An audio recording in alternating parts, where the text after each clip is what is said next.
क्या कांग्रेस पार्टी में किसी में इतनी हिम्मत है कि वो राहुल गांधी को कह सके कि जिस लाइन पर आप चल निकले हैं, जिस नेगेटिविटी में आप जी रहे हैं और आपको सब कुछ खराब ही खराब दिखाई देता है, और आपने कांग्रेस की जो एक CWC बॉडी हुआ करती थी जिसमें बैठ कर के सब तय किया करते थे कि किस मुद्दे पर पार्टी को क्या लाइन लेनी है, यानी नीति निर्धारक समिति थी, उसको भी इरिलीवेंट करके रख दिया है।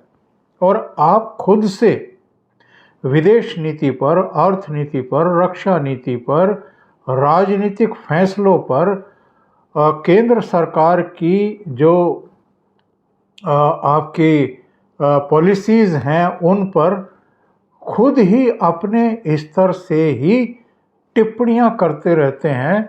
इससे एक कन्फ्यूजन की स्थितियां पैदा हो गई है। देश के उद्योगपति भी कांग्रेस से नाराज हैं क्योंकि राहुल गांधी लगातार उद्योगपतियों को निशाना बनाते रहते हैं। तो क्या कोई रोकने टोकने वाला है? क्या उनको कोई करेक्ट करने वाला है, चेक करने वाला है? क्या ये जो 2 दिन का अधिवेशन हुआ है अहमदाबाद में, वहाँ पर जो मीटिंग्स हुई हैं, जो सेशंस हुए हैं और जो प्रस्ताव तैयार हुए हैं और पारित किए गए हैं, उस समय किसी ने राहुल गांधी की कार्यशैली, राहुल गांधी के तौर तरीकों और किसी की नहीं सुनने का जो उनका एक तौर तरीका है, उस पर कोई टीका टिप्पणी की है, इस मुद्दे को उठाया है? ये जो जब जी चाहते हैं वियतनाम या बैंकॉक या इटली या UK या US चले जाते हैं, और जब पार्लियामेंट किसी विषय पर बातचीत कर रही होती है उस समय ये सदन में नहीं होते हैं। बजट जैसे महत्वपूर्ण मुद्दे पर नेता प्रतिपक्ष रहते हुए भी बोलते नहीं हैं। इसके अलावा जो अभी एक महत्वपूर्ण वक्फ संशोधन बिल लाया गया उस पर भी ये बोलते नहीं हैं, और उसके बाद ये स्पीकर का ये कह कर के अपमान करने की कोशिश करते हैं कि उन्हें बोलने नहीं दिया जाता है। तो सवाल ये है कि क्या झूठ की राजनीति के आधार पर राहुल गांधी खुद कहीं पहुंच सकते हैं और कांग्रेस पार्टी को कहीं पहुंचा सकते हैं?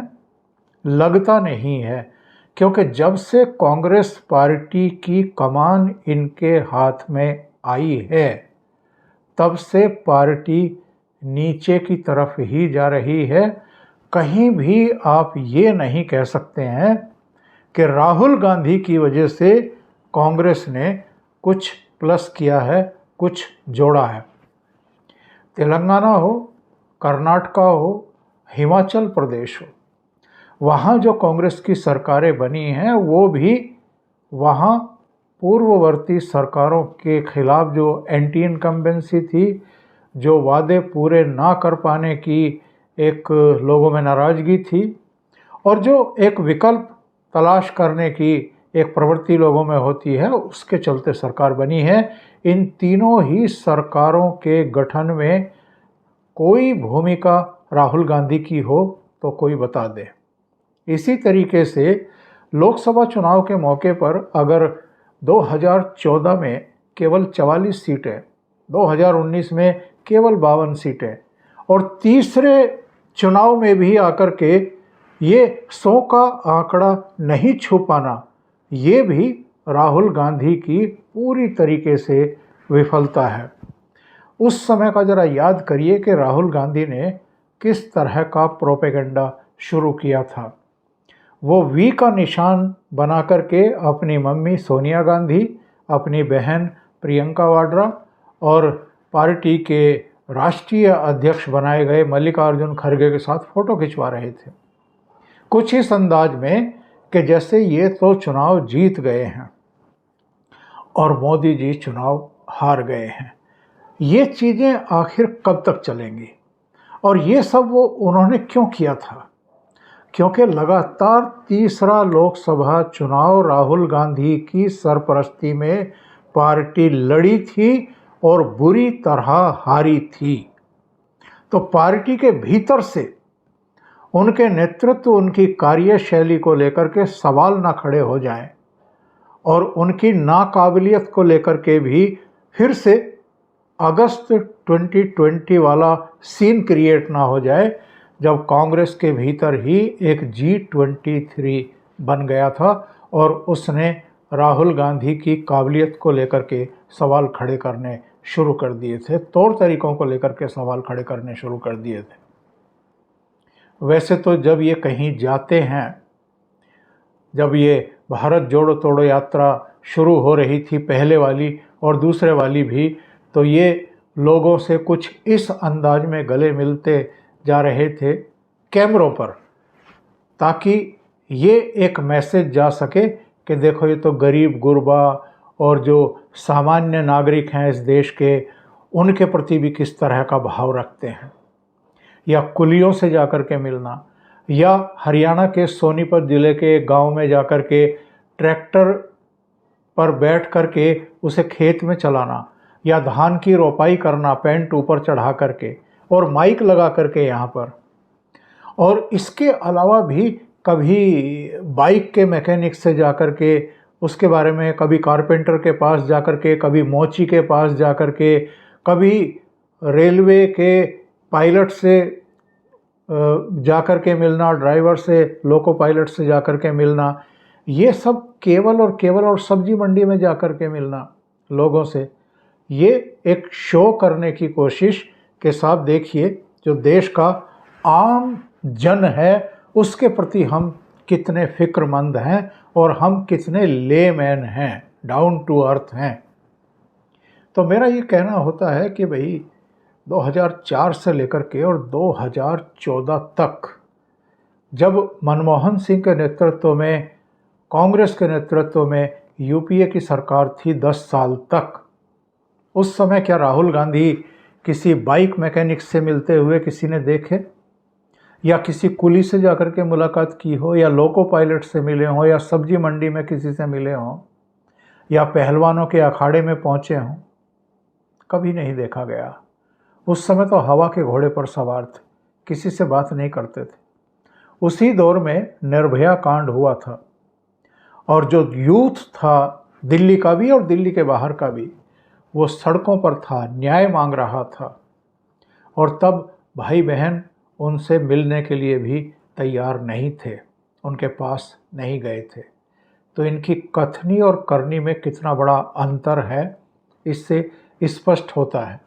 मेरा कहना ये है कि अगर कांग्रेस को फिर से पटरी पर लौटना है, तो ये जो जबरन थोपे गए राहुल गांधी हैं, इनको पार्टी से विदा करना पड़ेगा।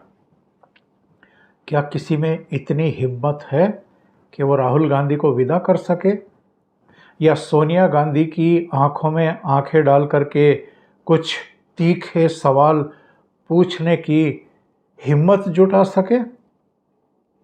किसी की हिम्मत नहीं है। और पार्टी का जो बेड़ा गर्क हो रहा है वो इसीलिए हो रहा है। कुल मिलाकर के 90 से ज़्यादा अभी तक डिफीट कांग्रेस को राहुल गांधी के नेतृत्व में मिल चुकी हैं। इनमें 3 लोकसभा के चुनाव हैं, 2014, 19 और 24 का, और अलग अलग राज्यों में, किसी राज्य में 3-3 चुनाव हो चुके हैं जब से ये फैसले कर रहे हैं, और किसी किसी राज्य में 2-2 चुनाव हो चुके हैं, और बहुत कम राज्यों में, जैसे आटे में नमक डालते हैं बस उतना भर, कांग्रेस को किसी किसी राज्य में कामयाबी मिल जाती है जहां वो अपनी सरकार चलाती है। राहुल गांधी का कंट्रीब्यूशन कांग्रेस के लिए भी, देश के लिए भी, और जो देश की संस्थाएं हैं जिनको हम पिलर कह सकते हैं, उनके लिए भी आखिर क्या है, कितना है? बल्कि ये प्रेस की भी आलोचना करते हैं, कहते हैं कि प्रेस जो है वो स्वतंत्र और तटस्थ नहीं रह गई है। ये न्यायपालिका पर भी दबाव की बात करते हैं कि वो दबाव में काम कर रही है। ये पार्लियामेंट पर और स्पीकर पर और राहुल गांधी की देखा देखी मल्लिकार्जुन खड़गे राज्यसभा के सभापति यानी उपराष्ट्रपति पर भी पक्षपातपूर्ण रवैया अपनाने और बोलने नहीं देने के गंभीर आरोप लगा चुके हैं। ये चुनाव आयोग पर, ये ईवीएम पर सवाल खड़े कर चुके हैं। कौन सा संवैधानिक संस्थान है हमारे यहाँ जिसके खिलाफ इन्होंने बयानबाजी नहीं की है? ये सीबीआई, ये ईडी, ये इनकम टैक्स डिपार्टमेंट, यहाँ तक के जो खुफिया तंत्र है हमारा, और ये सेना की काबिलियत पर, उसके कौशल पर, उसके पराक्रम पर भी सवाल खड़े कर चुके हैं। कोई ऐसी संस्था इन्होंने छोड़ी नहीं है जिसकी इन्होंने देश के भीतर भी और देश के बाहर भी आलोचना ना की हो। और जो आम जनमानस है वो ये सब चीज़ें देखता है। एक तरफ नरेंद्र मोदी हैं जो करीब करीब 13-13.5 साल तक तो गुजरात में मुख्यमंत्री रहे हैं और अब 10.5 साल से देश का प्रतिनिधित्व कर रहे हैं, प्रधानमंत्री हैं। वो कभी भी पद पर रहते हुए जो हमारी संस्थाएं हैं, हमारे अर्धसैनिक बल हैं, सेना है, हमारी पुलिस है, खुफिया तंत्र है, प्रशासनिक अधिकारी हैं, जो हमारी, जिसको हम कार्यपालिका कहते हैं, वो है, यहाँ तक कि न्यायपालिका के प्रति भी उनका जो भाव रहता है वो बहुत ही अनुशासित भी रहता है, संयमित भी रहता है। कभी कोई ऐसा बयान देते हुए उनको देखा या सुना नहीं है। और जो संवैधानिक पद पर आसीन रहे हैं, जो कांग्रेस के नियुक्त किए हुए थे, प्रणब मुखर्जी, जब पहली बार नरेंद्र मोदी ने प्रधानमंत्री पद की शपथ ली थी 2014 में, तब प्रणब मुखर्जी ने ही शपथ दिलाई थी। तो राष्ट्रपति के तौर पर भी, एक बुजुर्ग के तौर पर भी उनका बहुत सम्मान करते रहे। और एक वीडियो तो ऐसा भी देखने को मिला था जिसमें वो आशीर्वाद ले रहे थे प्रणब मुखर्जी से, जिनका पूरा जीवन कांग्रेस में बीता, कांग्रेस की सेवा में बीता। उन प्रणब मुखर्जी का भी तो इन लोगों ने अपमान किया। प्रणब मुखर्जी जब रिटायर्ड होने के बाद नागपुर में आरएसएस मुख्यालय में उनके आमंत्रण पर पहुंचे तो इन लोगों ने, यानी कांग्रेस के कई नेताओं ने 10 जनपद परिवार के इशारे पर प्रणब मुखर्जी के खिलाफ मोर्चा खोल दिया था। और जब मोदी सरकार ने उनको भारत रत्न से अलंकृत करने का, विभूषित करने का फैसला किया, और जिस दिन वो भारत रत्न से अलंकृत किए जा रहे थे, राष्ट्रपति भवन में इस परिवार के तीनों लोग मौजूद नहीं थे। कांग्रेस से कितने लोग छोड़ करके चले गए हैं जिनका पूरा जीवन कांग्रेस में बीता। और ये सब क्यों हुआ है? ये इसलिए हुआ है क्योंकि राहुल गांधी किसी को भी सम्मान नहीं देते हैं। सबको ये मानते हैं कि ये तो हमारे नौकर चाकर हैं, ये तो हमारे ताबेदार हैं और हम इस कंपनी के मालिक हैं, पार्टी के मालिक हैं। इनको तो हमारे सामने आकर के कॉर्निश करनी ही है, हमारी चाटुकारिता करनी ही है, ये इसके लिए ही बने हैं और हम राज करने के लिए बने हुए हैं। नरेंद्र मोदी तीसरी बार प्रधानमंत्री चुने गए हैं। पूरी दुनिया में ही ऐसे बहुत कम लोकतांत्रिक देश होंगे जहां निरंतरता में किसी लीडरशिप को 3 बार उस देश की जनता ने चुना हो।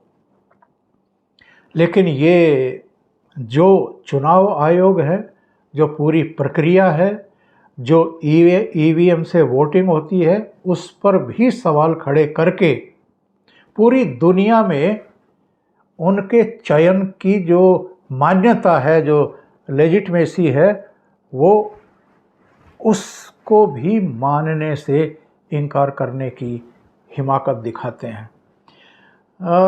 यही काम तो बांग्लादेश में भी हुआ था, अगर आपको याद हो तो। जो बीएनपी है उसने चुनाव का बहिष्कार किया था, और जब चुनी गई शेख हसीना, तो उसके बाद ये दुष्प्रचार किए गए कि धांधली से चुनी गई हैं, एक तरफा चुनाव है, इसकी तो कोई अहमियत ही नहीं है जिस तरीके से चुनाव हुए हैं, प्रमुख विपक्षी पार्टी ने तो बाइकआउट ही किया था। तमाम तरह की आप बातें करिए, कमियां निकालिए, और उसके बाद जो है जो मन में आए वो करिए। और वहाँ जो अराजकता का माहौल पैदा किया गया, 5 अगस्त 2024 को उनका तख्ता पलटा गया, उनको भारत में शरण लेने की ज़रूरत महसूस हुई, तो यहाँ आई वो। अब वो भारत में ही हैं, लेकिन भारत में ऐसा करने का सपना देखने वाले अब कहाँ हैं, किस हालत में हैं, ये भी हम और आप देख रहे हैं।